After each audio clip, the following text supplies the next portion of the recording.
waktunya teman-teman boleh bertanya ya. Boleh, boleh. Nah, ini aturan mainnya, siapapun yang bertanya harus duduk di kursi ini. Menggantikan aku, kecuali nggak berani ya. Oke, di sini aku pilih namanya Evelyn Imeldinata. Mana Evelyn? Oh, ini Evelyn. Bagaimana jika sudah pertengahan semester, saya merasa salah jurusan? Karena saya merasa lebih cocok ke komunikasi, tapi sudah pertengahan semester. Apakah ada solusi untuk hal ini? Haruskah saya tetap lanjut dalam akuntansi atau harus mulai lagi dari awal? Ya, jadi sebetulnya kalau ke saya yang mau saya lihat itu 4 aspek. Kepribadian, minat, bakat, values itu sudah sejalan atau simpang siur. Kepribadian ke sini, minat ke sono gitu ya, kemampuan ke tempat lain, apa yang dicari ke tempat lain lagi. Nah itu simpang siur, itu yang kita nggak mau gitu ya. Sebetulnya solusi bagi tiap orang, tiap keluarga beda-beda. Karena tergantung dari satu ekonomi keluarga juga ya, kan kita harus perhatikan juga kalau pindah-pindah terus kan menyangkut biaya lagi. Saran saya yang pertama, kenali diri dulu tadi yang Ruby bilang, kenapa orang galau? Karena nggak tahu saya siapa. Tadi apakah saya tipe the performer atau the logistician, ada yang the teacher, ada macam-macam tipe kepribadian. Tapi maaf sebelumnya saya potong, saya kan baru tahu minat bakat saya ini di pertengahan semester. Jadi pas awal-awal itu sebenarnya saya udah tahu nih saya mau masuk ke komunikasi. Tapi dari orang tua itu kan ada kayak nanti jadi apa kalau komunikasi gitu. Nah sebetulnya pertanyaan mau jadi apa memang sudah tidak lagi relevan ya. Karena 65% dari kalian di sini akan bekerja di pekerjaan yang belum ada namanya gitu. Karena orang tuanya nggak ada di sini gitu ya dalam hal ini. Jadi sebetulnya tetap perlu diskusi karena kan menyangkut biaya juga gitu ya. Jadi kalau misalnya ada keterbatasan biaya tidak memungkinkan untuk kita pindah daftar lagi. Sebetulnya kita bisa mendapatkan ilmu itu di tempat lain. Tidak harus gelar juga ya. Jadi gelar atau non gelar. Karena yang dicari di dunia kerja sebetulnya employers don't care what you know, they only care what you can do. Jadi yang penting punya skillnya dan skill itu sekarang bisa didapat di mana aja. Baik, kalau Ruby? Ya mungkin saya mau nanya dulu ya. Boleh. Kamu sendiri apa yang paling kamu rasa nggak cocok dengan akuntansi? Dan apa yang kamu rasa paling cocok dengan komunikasi? Kalau bagian akuntansi, so far saya ngikutin agak susah ya. Oke, kalau susah jadi soalnya semua pilihan hidup itu susah. relevan ya, tapi maksud saya kayak saya lebih tertarik sama komunikasi nih karena akuntansi saya ikutin agak gimana ya? Menurut aku ya, mungkin aku sedikit berbeda. Sama kalau kamu tadi. Makanya aku lebih suka dapat jawabannya dari kamu. Kalau kamu bilang kamu nggak suka atau nggak cocok dengan akuntansi karena kamu ngerasa susah, ya saya kasih tahu sekarang dulu semua pilihan hidup susah. Jadi gak bisa kabur dari itu. Nah tinggal kita pilih susah yang kita bisa enjoy. Aku mungkin gitu ya. Karena gini, sekali lagi ngobrol sama orang tua, mungkin titipan buat teman-teman yang galau juga, nggak melulu harus kayak seperti ini, tapi sifatnya adalah mau pindah jurusan. Aku percaya yang namanya transferable skills.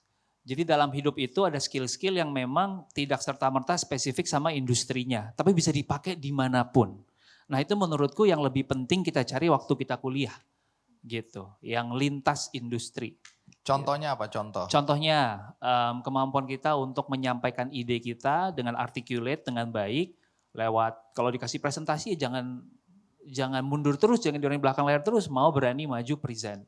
Di kerjaan manapun pasti kamu dibutuhkan untuk bisa menyampaikan ide kamu dengan baik. Di industri manapun pasti dibutuhkan. Contohnya lagi bernegosiasi gitu kan. Kamu bernegosiasi baik kamu dalam konteks pacaran kamu akan bernegosiasi kan. Nanti siang makan apa nih? Aduh gue pengen sushi tapi gue gak ada duitnya. Gimana bilang enggaknya ya gitu kan. Nah itu kan sebenarnya negosiasi juga yang kan kamu pakai sepanjang karir kamu gitu. Jadi menurutku fokus ke skill-skill yang transferable sih. Walaupun kita udah stuck nih udah di semester 8, ya udahlah gue harus selesain. Ya udah, at least gue punya transferable skill itu. Baik, Evelyn itu dulu, karena begitu kamu nanya lagi, mulai argonya jalan. Iya. Karena Kakak Ina Terutama Kak nanti Ina ini ya. menjelaskan semua, nanti kliennya bilang, oh sudah nggak perlu datang ke Kakak Ina, nggak perlu datang konsultasi ke Ruby. Oke, kita berikan aplaus untuk Semoga Evelyn. ngebantu ya. Nih, Evelyn, kamu dapat bukunya Ruby You Do You ya. Kemudian kamu dapat juga dari Kakak Ina jurusanku. Ini jurusan.com ya, jurusanku.com. Jurusan Nanti jelasin ya untuk apa itu. Baik, diterima dulu. Dan Terima kasih. ini ada imani dari aku. Isinya aku minta sih minimal 1 miliar ya. Minimal itu ya. Ada karikaturku dengan quote, cari dan temukan lentera jiwamu, passionmu. Maka saat bekerja akan serasa rekreasi. Ya, kayaknya kamu perlu rekreasi. Butuh healing. Benar. Baik, jangan putus asa di sini kalau kamu mau komunikasi dan broadcast di IB Quick Yang juga ada. Ya, belajar dari teman-teman. Terima Oke, kasih. terima kasih. Tadi karena udah nyebut jurusanku.com ya. Ini platform apa kalau boleh tahu? Sebetulnya awalnya karena tadi hanya mau dulu tuh saking naif ya, saya tuh sama suami itu lupa kalau orang Indonesia tuh nggak suka baca. Minat baca orang Indonesia tuh ranking 60 dari 61 negara. Jadi Tepuk tangan atau enggak ini ya? Jangan. Ini menyedihkan ini. Aku ini duta baca Indonesia ini. ya jadi kalau awalnya dulu itu saya bekerja di agen pendidikan yang ngurusin anak-anak untuk kuliah ke luar negeri. Nah, anak-anak kelas 12 mau cari jurusan apa gitu aja belum tahu gitu. Dan saya nggak suka ngasih informasi yang saya nggak yakin. Jadi kalau ada yang nanya apa sih bedanya food science dengan food technology gitu ya. Saya research dulu, I'll get back to you gitu. Jadi setelah saya research infonya saya sampaikan kok memudahkan dia bikin keputusan. Nah jadi dengan naifnya saya dan suami berpikir kalau ini ditulis baik dalam buku maupun di blog akan membantu lebih banyak orang gitu. Tapi ya itu tadi lupa kalau orang Indonesia nggak suka baca. Tapi ternyata buku itu di Indonesia adalah kartu nama. Jadi begitu ada buku makanya mulai dipanggil sebagai pembicara. Begitu pembicara orang-orang minta konsultasi. Jadi create satu job baru. Betul. Nah Ruby, kamu kan tadi bilang mengeksplor 9 bidang pekerjaan ya. Tapi dulu kan kamu sangat berprestasi di fotografi ya. Dapat penghargaan dari Netflix ya waktu itu ya. Iya, waktu itu diajak Terus Netflix. berangkat ke Prancis gitu kan. Hmm. Itu kan berarti sebenarnya ekspertismu di bidang itu. Terus kenapa kok pindah? Apa nggak relevan? Apa ternyata ada passion lain yang lebih kuat, ada minat lain, atau mungkin duitnya kecil di sini atau apa? Iya, jadi faktornya ada beberapa.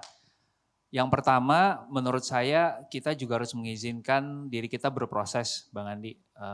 Mungkin ketika saya di usia 20-an, saya ngerasa itu sesuatu yang saya passionate banget dan sampai sekarang juga masih passionate, tapi passion itu bisa sedikit bergeser atau berkembang sehingga dia melebar. Aku ngerasa waktu foto sama ngajarin orang foto, aku tuh kok ngerasanya lebih passionate ngajarin fotonya. Nah, ngajarin foto kan saya juga butuh skill foto kan, right? Nah ternyata saya tuh kulik-kulik lagi ke belakang, oh iya apakah ini mungkin karena orang tua saya dua-duanya guru ya? Jadi saya salah satu yang akhirnya turun juga nih naluri untuk ngajar ini. Nah, aku tes lagi ketika bikin bisnis. Ternyata waktu bikin bisnis salah satu yang aku juga senang adalah punya kesempatan untuk ngajarin timku.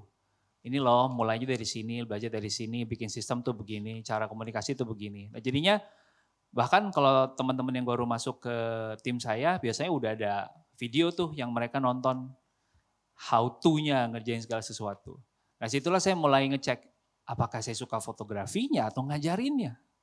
Apakah saya suka bikin bisnisnya atau dalam bisnis itu saya punya kesempatan buat ngajarin juga sebenarnya dalam konteks yang lebih besar. Jadi di situ saya ngerasa bisnis adalah sesuatu tempat yang saya bisa kasih banyak impact lewat ngajarin orang langsung. Nah tapi ngajar kan gak bisa kosong ya, harus punya skillnya. Makanya mungkin ngajarnya juga baru keluar 10 tahun kemudian. Pas sudah punya skillnya, udah lengkap, udah ada yang bisa diajarin dan baru keluar tuh. Nah itu jadi saya maksud dengan passion juga bisa berkembang, ikigai juga bisa berkembang gitu sih. 81% anak-anak yang konsul di saya nggak ada ambisi, nyantai pula. Nah, jadi mereka ini nggak punya inisiatif. Jelajahi cara baru mendapatkan informasi. Download Metro TV Extend sekarang.